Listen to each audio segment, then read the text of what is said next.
My background, I do come out of industry. I was with Rio Tinto for 12 years until the middle of 2012. I spent time in mining companies before that. Been in mining quite a long time, but also 7 years in the offshore petroleum industry. So I'll talk a little bit about that as well, in fact one of the first slides, because the offshore petroleum industry was going through a change at the time that I joined. It was back at the end of the 80s, about 1990 I joined the petroleum industry. So my background is I'm a chemist originally, but I haven't been a chemist for a long time. I got into industrial hygiene work, and then I got into health and safety, and then I did another postgrad in risk engineering. So risk is something that we've been dealing with for a very long time. And what I thought I'd do, I wasn't quite sure how to structure this presentation, because risk is everything to everybody. So what I thought I'd do is go back a little bit in time and just look at some key events that happened in industry, not always mining industry, but key events that happened in industry that changed the way people think about risk and actually changed some of the processes that we have in place for risk. And some of them are very important changes, and they've certainly been impactful on the mining industry, but also other industries. I mean, like I say, that risk is everything to everybody, and it depends on the context. We often don't have a very good context. That's a very good context. We often don't have the right context when we're talking about risk. Sometimes we think of risk as only those things that are going to be when the aeroplane crashes, and sometimes we think about risk in such a fine level of detail that it becomes a bit nonsensical. And sometimes we decide we're going to go and do a register of all our risks, and so you get a bunch of well-meaning people who go and develop a database with thousands of items on it that nobody can deal with. And sometimes we don't do that at all. In fact, some countries, such as America, such as the USA, don't like to do risk registers because they think it makes them more legally liable if something goes wrong. Whereas a lot of other countries see exactly the opposite. If you don't do a risk register, then you're probably more liable because you haven't made an effort to understand what could go wrong and what you're going to do about it. A lot of what I'll talk about is going to be safety risk. And we'll come back to how that applies to all of sustainable development just at the end, and maybe have a quick discussion about that. Probably a bit washed out. I'm not sure if anybody recognises that photo. It's from the North Sea. It happened in 1988. It's the Piper Alpha oil rig. There were 220 people on that oil rig. There was a series of events that hadn't been predicted. Individually they'd been predicted, but the series of events hadn't been predicted that led to a series of massive explosions, and the whole rig eventually burnt to the seabed, basically. This was a huge facility. The tragedy of that one, it was one of the biggest incidents in the petroleum industry, not the biggest, but one of the biggest in history.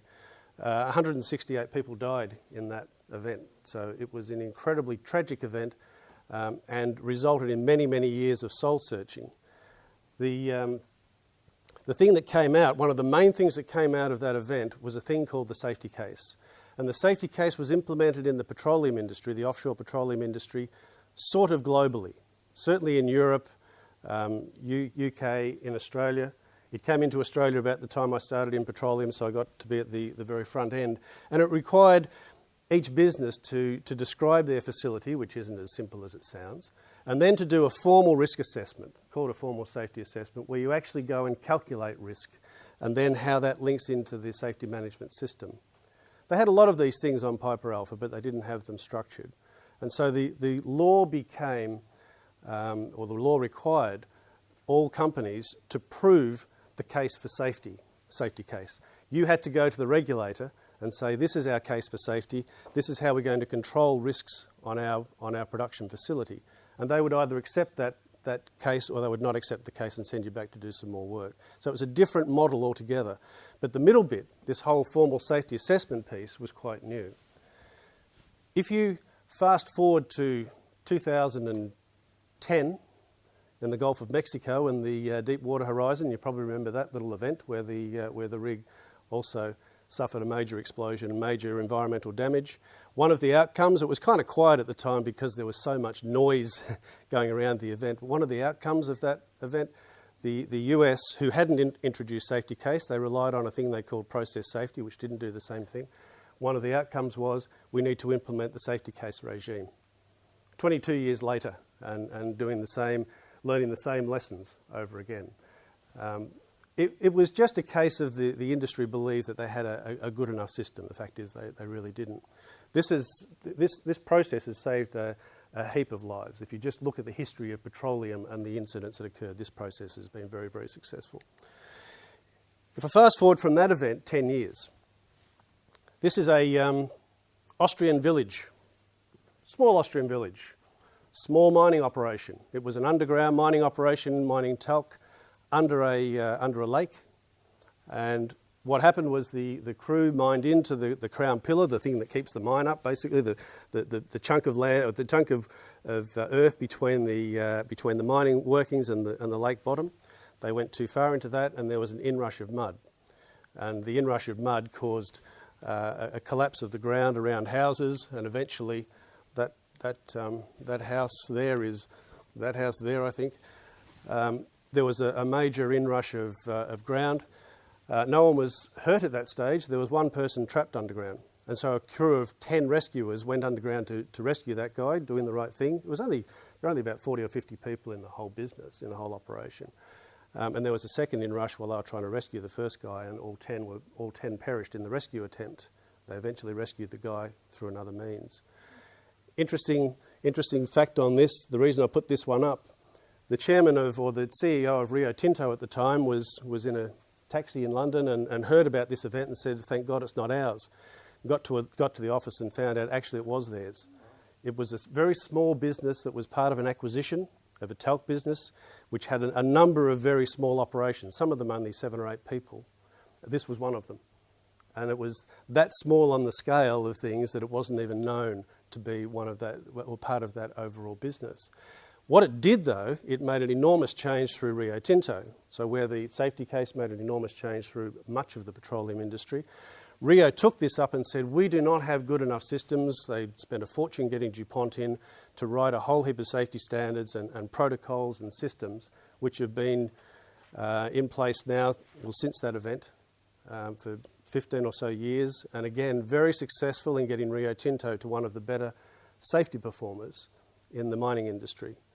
Made a huge impact on the company because the event was, even though it was a small village, it was such a big event, and it was a industry-changing event. Same year, that's the space shut. Now we're into aeronautical. This is fun, isn't it? Because we've had a bit of mining, a bit of petroleum, a bit of aerospace. This was the Space Shuttle Challenger, which blew up shortly after takeoff. There were teachers on board. This was a big media event. Everyone was killed, obviously. And one of the outcomes, and I'll put this up for a reason for the next slide actually, one of the outcomes was the event showed that the processes that the company, in this case NASA, went through to understand their risks and to deal with their risks were nowhere near rigorous enough. And they had this whole problem with groupthink and a group of people that were comfortable with each other and wouldn't challenge each other and accepted what the other said without really properly challenging. In other words, they knew what the risks were, no doubt at all. They knew exactly what the risks were, but they didn't challenge each other on whether they had effective controls. And that was a really important event in that industry. Buzz forward, well actually it was the same year, and this is a mine in Australia. This was a mine called it's still called North Parks. It's a small open pit to about that level. Obviously you can see it's a lot bigger than that. It was an open pit to about that level, and North Parks was an interesting mine because it was the first of its type in Australia. It's a block cave. I don't know if you know what a block cave is, but basically the ore body is vertical, so you dig underneath the ore body and you collapse the ore body bit by bit like a big lolly machine, taking bits out of the bottom all the time and the rest keeps falling in. Well, what happened is it didn't keep falling in. That was the problem. And so they kept on taking bits out and they wound up with a big air gap. So this is the size of a city block about in area. And if you take about a 60-storey building, that was if you take about a 60-storey building, that was the size of this gap of air that they'd created because the mining method wasn't working as it was intended. And if you do a risk assessment on that, you say, wow, how is this going to fail? If it fails at once, what are the risks? What are the issues? What do we need to deal with? And it did fail at once. They thought it would fail a different way. They were wrong. It failed as one massive plug, 4.5 million tonnes of rock on 5 million cubic metres of air. And it pushed the air through, most of it went through the top, but it pushed the air through the workings of the mine. You know what a 100-kilometre-an-hour wind does. We've sort of either seen news footage or we've actually experienced a 100-kilometre-an-hour wind. It's kind of cyclonic. The wind through the tunnels from this event was about 1,000 kilometres an hour. And so nothing in its way survived. It was, and there were 4 people killed. They were very lucky that there weren't a lot more. There were 4 people killed. 1,000 kilometres an hour wind does that to a vehicle. That's kind of upside down. It was a massive event, and sorry, would that vehicle have been within? Where would that? That vehicle was on the road, the portal going down to the underground working. In fact, the vehicle had the mine manager and the geotechnical engineer because they were so happy the thing was finally starting to collapse, but they didn't expect it to collapse in one hit. Yeah. Which, it's in New South Wales, central New South Wales. Sorry? It was sold yesterday. It's now owned by a Chinese company. It was sold as a Rio Tinto operation, but it wasn't a Rio Tinto operation when this occurred. It was a different. The reason I put that one up is because the response to that incident in the mining industry was to look at the petroleum industry and try and implement something called a safety case, so that we could better understand how risks could occur, how events could occur, and how they were managed, and how effective the controls are. Because up until that point in time, it was all the kind of matrix effect, plot things on a matrix and do something and shift it on the matrix, which is all a bunch of nonsense and doesn't work. In fact, once you identify a risk, you should never re-rank it. You just write that down, never re-rank risk. So this was an event that occurred, and it caused the introduction of semi-quantitative risk assessment into the mining industry, and there's a lot of companies using that right now.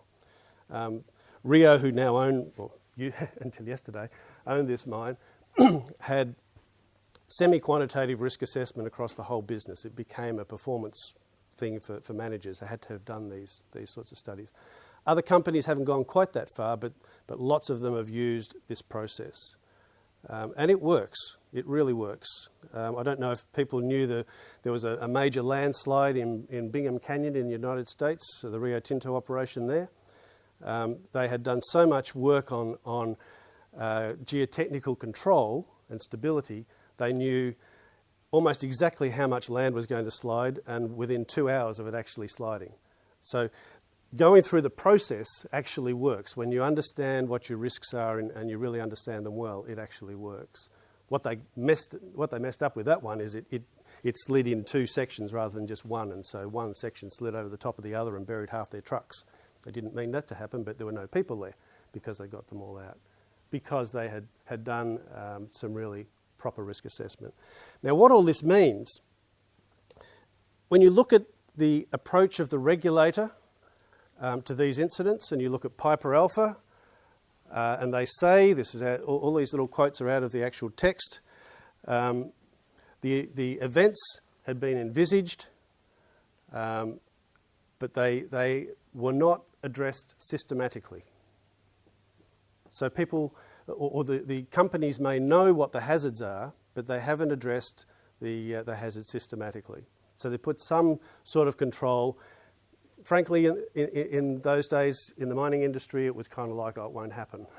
Was almost the control on lots of occasions. We've come a long, long way since then. If you look at the Challenger, that was the space shuttle blowing up. Both NASA and the contractor failed to recognise the problem and failed to do anything about it.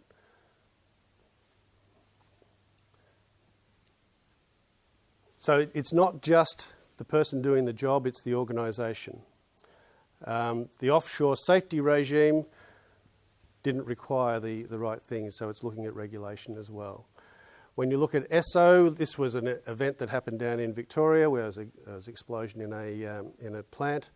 Once again, the system of management, the system of control was too complex to be understood. Frankly, that's what that said. ESSO were very, very, very proud of their OAMS system. They were extremely proud of that. And yet when there was a major event, they looked into it in depth and found it was too hard to understand. So there was good assessment, but there wasn't good understanding. And finally, one more recently, this is Texas City Refinery that happened a few years ago with BP. BP is one of the better companies in the world when it comes to doing this sort of work, frankly. But even there, a substantial gulf between the performance of their process safety system and their perception of that performance. In other words, they thought it was a lot better than it actually was. So we still have these events, we still have these concerns. The sort of approach that's been taken, when I talk about doing semi-quantitative or quantitative or decent, let's say, risk assessment, it's about understanding how probable events are. And you can do that. We have good information on how often events can occur. And then you can do an analysis and you can work out what the probability of killing somebody or seriously injuring somebody is. That's a horrible measure, but it is at least a quantitative measure. At least it's something that you can start to understand just how important that measure is. When you do that, you can get you get two things, actually. You get a good understanding of the risks within a business compared to each other. So you know which one's the most important, which one's second, which one's third. And you also get a good understanding of where the risks sit in relation to normal life. So if we identify a risk and say it's about the risk, it's about the level of flying on a commercial aeroplane, then we're probably going to accept it near enough. If we can do things to reduce it, we'll do it, but we'll generally accept it. If it's up, does anybody smoke here by any chance? No smokers? No one's admitting to smoke. If it's up at the level of smoking, there is no way you would ever accept that in any industry as a risk level to expose your employees to. There's this middle ground that if you fall into this middle area, and these are rough numbers, but they're pretty much used by most industries. If you fall into this region, it's the kind of region where you say, well, here's our risks. We need to reduce them where we can. We need to put some effort into reducing. And it's kind of halfway. This bit you have to reduce, this bit you reduce as best you can. It's a rule of thumb. There's no absolutes here. It's why the Americans probably don't like risk registers, because you do this sort of stuff and it's not quite crisp enough because you're sort of floating. But it's a very good way to understand risk and to understand how much effort you need to apply. And effort, let's face it, is money, and how much money you need to apply to keep these risks under control. Once you've done that, and this is why I said before, you never go back and re-rank risk. Re-ranking the risk after you put a control in is completely irrelevant, because the new ranking is only as good as your control. So forget the ranking, worry about the control. That's probably the most simple lesson in risk, and it's misunderstood by experts as well as others. People have this very bad habit of plotting things, particularly on those matrices. You've probably seen a risk matrix and you plot something and you do something and you shift it.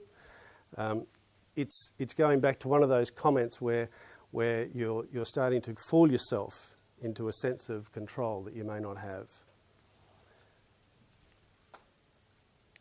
After doing that, the next thing that normally happens in these formal assessments is you do this bow tie kind of analysis. So you have an event in the middle, you have all the things that can lead up to the event, you have all the things that follow the event. And if you look at it, this is actually a real one. It's kind of a bit pretty for a real one. They're normally boring and horrible, but this one's colourful. So this is a gas release. This actually happened in a aluminium plant, actually. No one was hurt. For one of my few stories, no one was hurt. There was a gas release, and they looked at all the reasons you could have a gas release. They knew the reason for that particular gas release, but then you go back and say, well, what other gas releases could we have? And you look at all the ways that gas could be released. You could have leaks, you could have corrosion, you could have over temperature, you could have bad components, etc., etc. And then they could lead to a gas release, and then you may or may not have ignition, but you've got a gas release.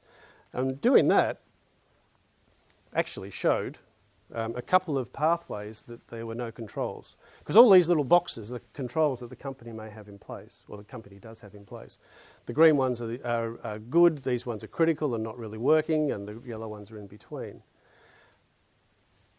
This particular event was done for this gas release, and one of the guys in the audience said, oh, component and quality, because they had the wrong gear in for this. They just changed their system from an oil system to a gas system, and they had the wrong components.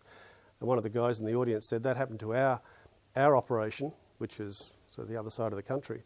But ours wasn't that sort of fuel gas release. It was a chlorine gas release, and we evacuated the whole of the business because of chlorine gas. No one was hurt, luckily, but it was exactly the same cause. So you do these things, and you can sometimes find out some pretty interesting stories of why things are where they are. Now, what I've talked about mostly are the sorts of events that occur that require hard engineering controls. Anglo-American recognised in 2007 that it's not all based on engineering control risk. It's a lot of it's based on how we make decisions. And there's sometimes the dumb decisions we make, and sometimes we make decisions without having all the information, or we just get it wrong.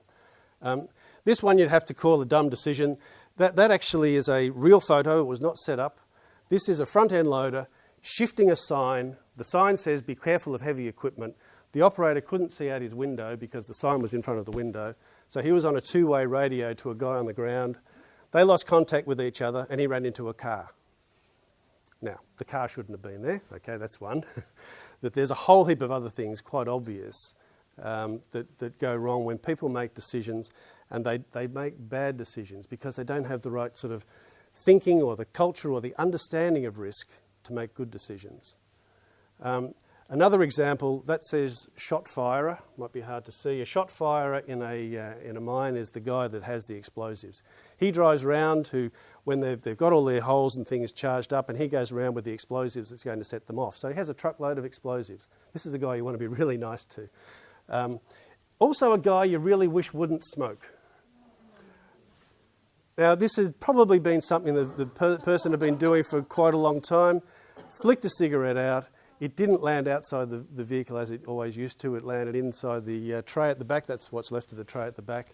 One thing went off, and of course the whole lot exploded. He was very lucky. He was out of the vehicle because he was just coming into his compound. This fence here is where he stored all this stuff. So he was out of the vehicle unlocking the gate when the thing blew up. Now, he was hurt, but not badly. So again, it's understanding the thinking that people go through, or the thinking that people don't go through, when they undertake certain tasks. And I think I've got a third one. Oh, yeah. Well, this isn't actually an individual's decision. This is just not a good way to put out a fire. One way to put out burning coal is to take it to your wash plant, put it through the wash plant, and the water puts the fire out. I think if the owners of that particular operation had their time again, they'd probably do it a different way. But the coal seam was on fire, and they wanted to put it out, and they decided to cart it away in flaming trucks. But the point I was getting to is Anglo made a decision in 2007. So I've talked about safety case, that's in the petroleum industry, and talked about applying safety case thinking in the mining industry. So it's less quantitative but just as powerful. And we talk about the sort of group think mentality and what the regulation's looking for and so forth. Anglo looked at this and said, well, we also know that people make the wrong decisions for all sorts of reasons, and they may not have the information that they need. So we want to put something in place that's going to address that issue. And they worked with the Minerals Industry Safety and Health Centre, part of SMI. They worked with Jim Joy out of MISC for 2 years and put together, that's a long time to put together a training program, 2 years by the way, but they put together an education program. It wasn't just your average slide set and good speaker notes. It was an education program around risk, and it was designed to transform an entire company. Now, Anglo-American's pretty damn big, right? They put 6,000 managers through this course, and they put a heap more, 15,000 I think it was, the number of people below manager level, and they put all of their executives through. And what they did, this is the brochure, it's called Global Minerals Industry Risk Management. They put people through that program to get them to better understand what it is that they were dealing with and make better decisions. Now, they needed the other tools that we've talked about, but the other tools are just that, they're tools, and it relies on good understanding of risk and good decision making when you have those risks identified. The course comes down into there's two things on here. it's a 4-layer approach. So you start with executives, and you look at your critical issues, you look at your project issues, you look at your routine kind of risks, and you look at your task-based risks. So it's not just one or the other, because sometimes a task-based risk can actually lead to much bigger things, and vice versa, obviously. And the idea was to take people on a journey, and this is a representation of the journey. It's kind of like that because it's global. Right, so it's supposed to be a globe. From basic understanding to reactive to compliant to proactive, and then to being resilient. If you think about it, if you think of an example, and there's a fair spread of people here, we'll try this, it might not work, but give it a shot anyhow. If you think of an example with a family member or with your family, of an example of where you've seen some risk and you've done something about it. Who's got one? So here we got an example. We've got the protection of the asset by making sure people go through and understand what the procedures are, pretty much. You've got the example where young kids initially, and now slightly older, I presume, young kids initially, and giving them training and practicing to resolve that risk, and one where you actually put something in place to stop it. How many people have walked down the street and seen a risk? It might be on a building site, or it might be in a shop, or it might be somebody doing something on the road. So often we have that. Often we have something goes wrong and people will change so that particular thing doesn't go wrong again. The other examples, what I'm trying to get to is, why do we do these things? Why do you put so much effort into the family home? Sometimes we have people who will actually approach somebody in the street or in the coffee shop or wherever. Gym is kind of a collegial environment, but if it's completely outside your normal environment, there's a tendency to do less of that than we would normally do. Would that be fair? You'd probably see a lot of things you walk past that you may not walk past at home. And I guess the question is, why would you do that? What's the theme that makes you do more if it's in your own home environment, whereas you may see exactly the same thing on the street and wouldn't do anything about it?